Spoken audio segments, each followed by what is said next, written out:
Madame Delphine Hermès de l'Université de Picardie qui va nous parler des métamorphoses de l'Europe à partir d'un projet de l'Université Picardie Jules Verne.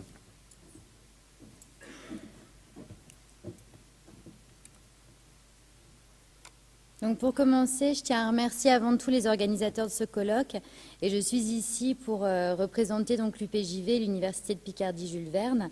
Ma communication va différer par rapport à celle que nous venons d'entendre de Monsieur Lagarde, car il y a au niveau de notre université un focus qui est fait sur la politique linguistique, ce qui est assez simple pour, on va dire, la mise en place et le rôle des instances. Je me permettrai de passer quelques diapositives au besoin pour que nous puissions respecter le temps imparti. Aujourd'hui, donc, penser un modèle d'enseignement supérieur international revient finalement à penser le modèle de l'homme de l'Europe de demain. Mais il faut toutefois prendre deux données actuelles qui viennent complexifier ce schéma, qui sont premièrement l'internationalisation entendue comme réduction de l'espace-temps et également on va dire cet enchâssement qui est paradoxal à l'internationalisation, un enchâssement d'espace simultané, tout à la fois local, régional, national, international, qui eux-mêmes viennent stratifier toutes les identités des individus. Ce qui fait que nous avons utilisé en guise de clin d'œil à la pensée dialogique d'Edgar Morin, Métamorphose d'Europe, qui lui-même était d'abord eurosceptique, puis ensuite un pourfendeur de la nation Europe. Nous prolongerons donc cette réflexion à partir de références mythologiques. On parlait ce matin de l'importance des métaphores, avec entre autres Ésope, Babel. Mais nous prendrons soin, au regard de l'internationalisation, d'ancrer en permanence notre réflexion par rapport à des données spatio-temporelles. Dans un premier temps, il convenait à mes yeux d'essayer de délimiter le champ de la gouvernance linguistique. Pour ce faire, j'ai utilisé les indicateurs de l'HCERS. Et il s'agit donc, d'après ces indicateurs, du regroupement d'instances, de mesures et de décisions qui, au service d'une structure universitaire, visent à définir et mettre en œuvre ici une stratégie qui va être la stratégie de politique linguistique, et ce, avec une analyse prospective. Ce qui est intéressant dans le terme stratégie, c'est de voir qu'il faut auparavant déterminer des objectifs tant entre les instances qu'avec les acteurs, mais également pouvoir mettre à disposition des moyens en termes de ressources et de compétences pour pouvoir mener à bien cette politique linguistique. Pour entamer donc le sujet du futur homme de l'Europe de demain au niveau des langues, nous allons utiliser une approche analytique. Dans un premier temps, les limites les plus évidentes des gouvernances linguistiques actuelles, ce à quoi nous proposerons quelques dispositifs, micro et macro. Micro au sens de dispositifs ponctuels utilisés à l'Université de Picardie Jules Verne et des dispositifs macro qui me semblent, et je l'espère, transférables à d'autres établissements.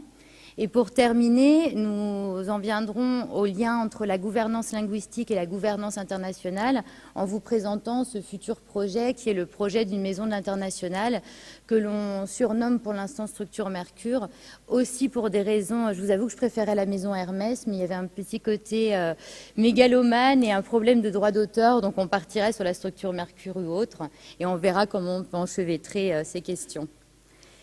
Pour débuter, donc, je commençais avec Babel, puisque Babel vient refléter finalement une réalité qui est celle de diversité de pratiques et d'initiatives au niveau des gouvernances linguistiques.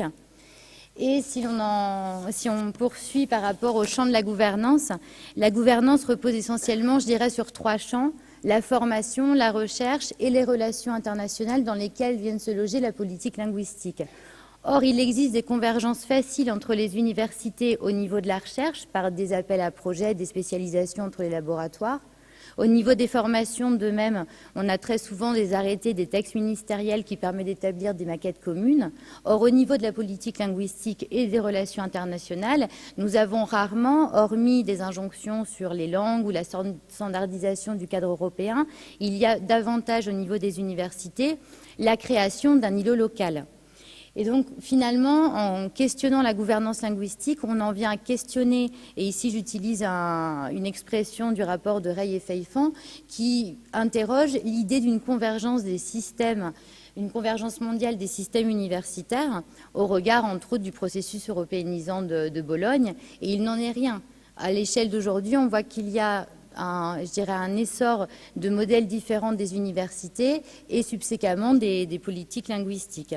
Il suffit de regarder les noms des structures qui sont les structures qui portent le Lansad. On a les services universitaires de langue, les maisons des langues, les centres de langue, également le pôle Lansad. Les missions divergent. On a parfois des missions qui sont des missions assez restreintes, comme des cours en présentiel, des cours obligatoires. Parfois, cette formation initiale vient s'adjoindre de la formation continue. Et on peut également avoir des cours, des formats hybrides, des activités numériques. On a également des centres de ressources en langue avec ou sans enseignants. Et de même, au niveau de l'offre linguistique, on assiste à un panel très large de certaines structures qui offrent essentiellement des langues usuelles, langues de travail, et d'autres qui proposent un éventail extrêmement large qui vont inclure des langues modymes comme le russe, le persan, sans parler également des langues régionales qui vont être offertes, par exemple le breton, l'occitan et le picard également.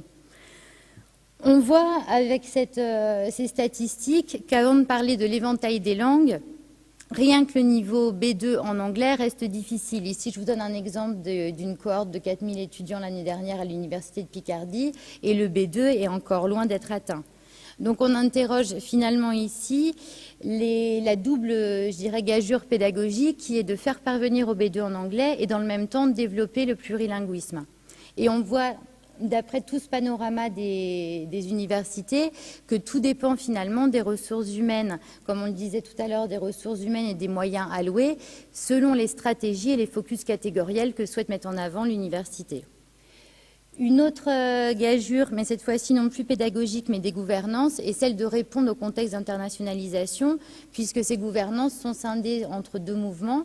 Le mouvement de la pensée globale, qui est donc de répondre à ce cadre de l'internationalisation, à la circulation des biens et des personnes et des données, et dans le même temps se différencier localement pour répondre de façon paradoxale dans un monde globalisé à une importance du sujet et à l'importance de l'individu, entre autres avec des propositions qui vont lui correspondre ou en fonction de ses attentes. Ce focus sur l'étudiant, je vais me permettre de passer la diapositive suivante, mais ce focus sur l'étudiant nous amène finalement du système langue Babel à son expression effective en discours. On parlait ce matin de l'affect et de cette langue qui est un rapport avec l'autre et rapport au réel et aux objets. Ici, la mention des op me permet de rebondir sur cette, on va dire, la figure des op qui dit toujours que la langue est à la fois la pire et la meilleure des choses. Ici, à mes yeux, ce n'est pas ce qu'il y a de meilleur, et c'est pourtant parfois le rêve de certains de nos étudiants d'abolir la contrainte temporelle de l'apprentissage et les frontières linguistiques, et on voit que la recherche leur permet d'être confortés dans ce doux songe. Prenons l'exemple du robot Nao, qui est d'ailleurs en ce moment financé par l'Union européenne puisqu'il est censé aider les enfants de migrants à apprendre 3 langues, ou ces oreillettes Google qui permettent des traductions en 40 langues. Ici, pour ce qui est de l'UPJV, on utilise certes le numérique, l'hybride et ce type de ressources, mais en lien constant avec le présentiel, puisque nous sommes évidemment attachés à la dimension éducative, culturelle et interculturelle de la langue. Notre service va jouer donc sur un ensemble d'activités. Il se compose environ de 20 personnes. On dispense essentiellement, nous, les langues visuelles. Et on a donc des centres de ressources en langue, des activités numériques, les activités plus standards comme les ateliers de conversation, les stages.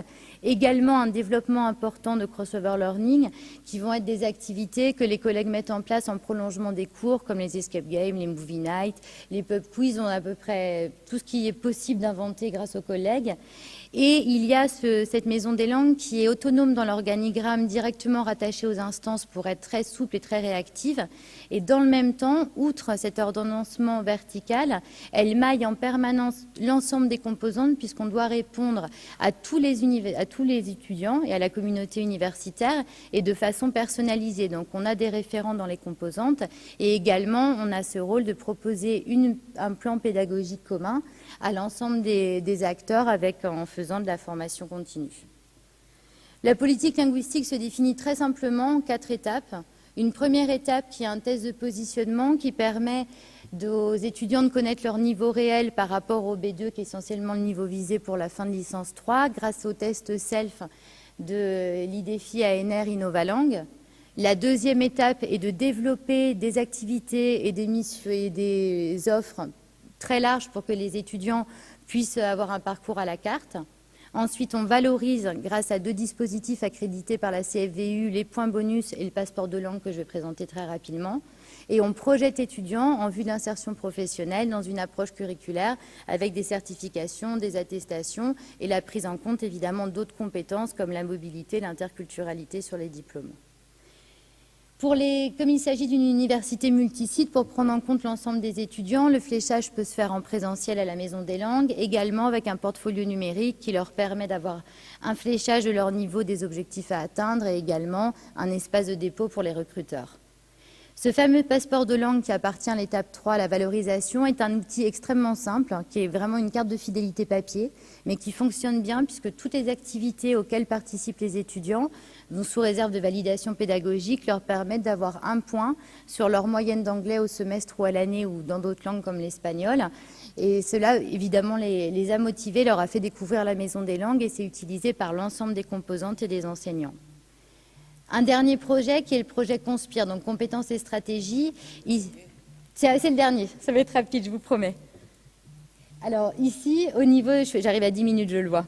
Il me reste 1 minute ou 2. Au niveau du référentiel interne UPJV, dans les compétences transversales, les langues ont été incluses de façon explicite dans les compétences transversales, ce qui permet finalement de donner un décloisonnement aux langues qui ne sont plus seulement une discipline, mais qui sont reliées à du numérique et également à des compétences qui sont ces fameux soft skills, qui vont être coopérer, la démarche réflexive dont on parlait également ce matin. Et ce projet numérique va les faire travailler non seulement l'anglais selon des niveaux et l'ensemble des activités langagières, mais également des stratégies cognitives transférables et une sensibilisation aux diverses compétences transversales. De façon donc très synthétique par rapport à ce qui a été dit, au niveau de la définition on va dire des dispositifs, il y a une politique linguistique très claire. Les langues dépassent le cadre des cours. Le service est très autonome et réactif avec tout un maillage vertical et horizontal. On a envahi l'espace du campus avec le crossover learning et l'espace numérique avec le visa langue et le passeport. Et on a aujourd'hui, et ça je pense que c'est un dispositif qui pourrait être utilisé, avec le nouveau référentiel licence de cet été, aujourd'hui en faisant des blocs personnalisés de compétences et de connaissances et de compétences, il serait loisible que l'étudiant puisse choisir plus facilement 2 langues étrangères au lieu d'une seule, qui est souvent le cas dans le Landsad. D'autant qu'il y a au niveau du PJV l'obtention d'un PIA 3 qui est licence compétences en réseau et qui vise à défaire le schéma de l'espace-temps où l'étudiant n'aura plus à suivre une licence par semestre, mais à construire lui-même des blocs personnalisés où les langues auront évidemment un rôle à jouer. Et pour terminer, donc la dernière diapositive, je le promets. Voici donc la structure, cette fameuse structure Mercure. L'idée est de créer une synergie entre la mobilité et les langues de façon explicite en reliant davantage la gouvernance linguistique et la gouvernance internationale, garder un fonctionnement qui reposerait sur une structuration, je dirais, en miroir, la pédagogie avec la Maison des Langues et le Centre FLE pour harmoniser les enseignements. Dans le même temps, une autre entrée qui est l'entrée administrative pour faciliter les conventions et l'accueil des entrants et sortants, étudiants comme personnel, avec le département des mobilités et le guichet d'accueil, et selon 2 vecteurs, évidemment les sortants et les entrants.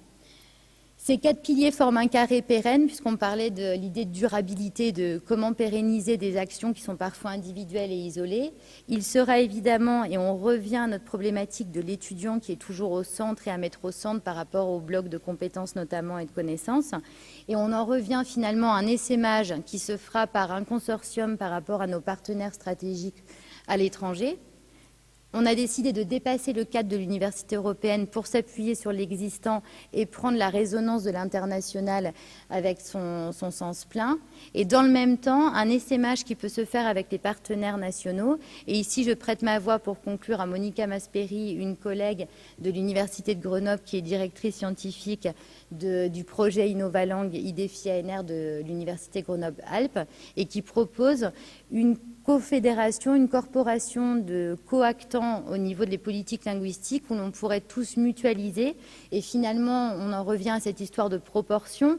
puisque tout n'est histoire que de proportion de la politique linguistique accordée par les instances, l'espace des langues au sein des maquettes et des dispositifs d'accompagnement. Donc nous pourrions entre nous créer cette méga structure qui pourrait prendre en compte les spécificités locales de chacun et dans le même temps mutualiser avec cet intérêt toujours de la réussite étudiante et du plurilinguisme, de mutualiser des dispositifs et des biens pour le plurilinguisme et l'apprentissage des langues. Je vous remercie.